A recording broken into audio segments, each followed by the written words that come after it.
everyone, I'm PTG Girl, and today I'm gonna do a different type of review. What type of review? Is it like a documentary? Is it an actual good movie? Nope, it's a book. Ew, you can't review a book! Nobody's gonna watch that, you fiend! What? Books provide just as much insight as movies. They're just a different medium. And besides, the book I'm talking about today is especially original. Oh yeah? What book is it? I'm talking about 1984. Are you serious? Me? Everyone's reading 1984! Come on, let's just go. No one's gonna watch this. Really? Hey, get back here! You're not getting paid! You don't pay us. Get back here or I will make you write an essay! Ew, no! Okay, fine, whatever! Let's start the review. 1984 is a dystopian novel written by George Orwell. Ever since its initial release in 1949, the novel has gained a large cult following and significant critical praise for its eerie outlook on fascism, freedom, but most importantly, how those in power can manipulate the truth and how we are affected by it. In the past 2 months, however, it's increased greatly in popularity, and you can thank our Cheeto-faced president and his gang of psycho sidekicks for that. And they're giving Sean Spicer, our press secretary, gave alternative facts. But even with its striking and fairly terrifying ideas of the manipulation of others humans are capable of, does it really still hold up? Well, let's take a look. The novel starts off introducing us to Winston Smith, a citizen of the dystopian land of Oceania, where a small elite group of people, or the party, call the shots. As we delve further into the setting, we find out pretty quickly that this place is not really somewhere you'd want to be. There is creepy posters of the fascist leader saying Big Brother's watching you, people are expected to refer to each other as comrade, they're constantly monitored and turned in for any sign of free thought or speech. The English language is simplified so people can't express original ideas as easily, and giant screens project images of Goldstein, an enemy that everyone's supposed to hate. However, as Winston starts to question his society and people around him, he realizes his opposition to the party. His ideas of freedom of expression are a stark contrast to characters like his fellow employee Parsons, whose family is so conformist his kids even suspect their own parents. We hate you, Dad! You're a traitor! I gotta kill you! They make me so proud. The only people who aren't monitored by the party are the proles, the impoverished members of society. Although the government considers them so insignificant and so little a threat, Winston realizes that they might be the key to overthrowing the party. But that's not the only hope he finds. One day, Winston notices a girl stalking him, looking at him with, stalking him, and he's convinced that she's a spy working for the party. When they run into each other again, the girl trips like a clumsy ox, and Winston helps her up. Is this paper? No, comrade. Turns out, Julia actually loves Winston, and they plan to meet at a later date. When the lovebirds do end up meeting, the girl reveals their name is Julia, and they start chatting. So, what did you think of me when you first saw me? I wanted to smash your face in with the rock. Cool. Afterwards, they go to the woods where they do, things. Anyway, over the course of their next meetings, Winston also tells Julie that he had a wife named Catherine, who disappeared years ago, and that he thought about pushing her off a cliff. Winston also starts to become more aware of the lies the party of Oceania tells its people, like when they claim Oceania has always been at war with East Asia, even though Winston could have sworn they were at war with Eurasia just last week. There's even a guy that has to change a speech he's giving halfway through because the government suddenly decides to change their entire story. The funny thing is, even when the government's bullshit is this blatantly obvious, no one even bats an eye at it. They just go along with whatever they're supposed to believe. Anyway, as Winston gets to know Julia more and more, he starts to find her a little self-absorbed as she doesn't seem to care about the future of Oceania. She's just happy to have some freedom for herself. But then again, she's the only person who genuinely cares about him, so he doesn't seem to mind.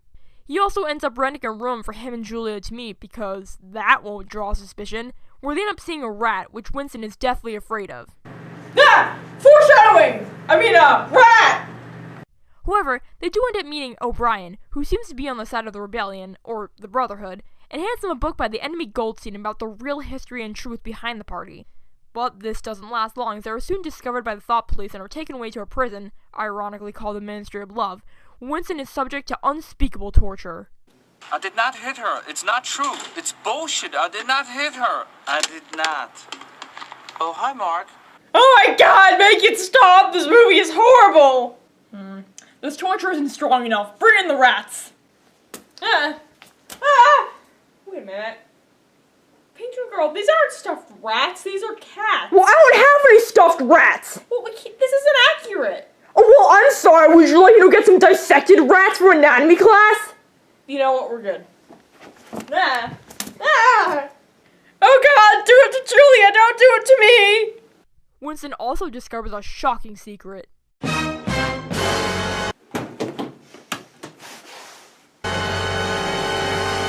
You were part of the party the whole time?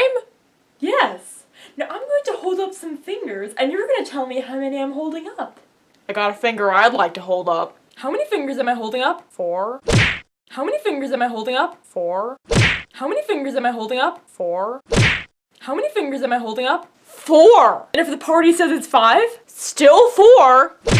No, if the party says it's 5, it's 5. Give me one good reason why I should say it's 5. I'll give you 5. 1, 2, 3, 4, 5. Those are good reasons. Oh, by the way, you know your girlfriend? Yeah, she betrayed you. Everybody betrayed me. I'm fed up with this world. So, yeah, sucks for you. Bye! He and Julia do end up meeting for one last riveting conversation. So, you betrayed me? Yep. You betrayed me? Yep. You are tearing me apart, Julia! As the torture grows more ruthless, O'Brien reveals the party's ultimate goal is to essentially turn the entire human race into lifeless robot zombies, and drills into Winston's head that the party controls reality. You're gonna completely destroy all human instinct and emotion? Yes. Now, guards, you may brutally beat him. What? No! No! Ah!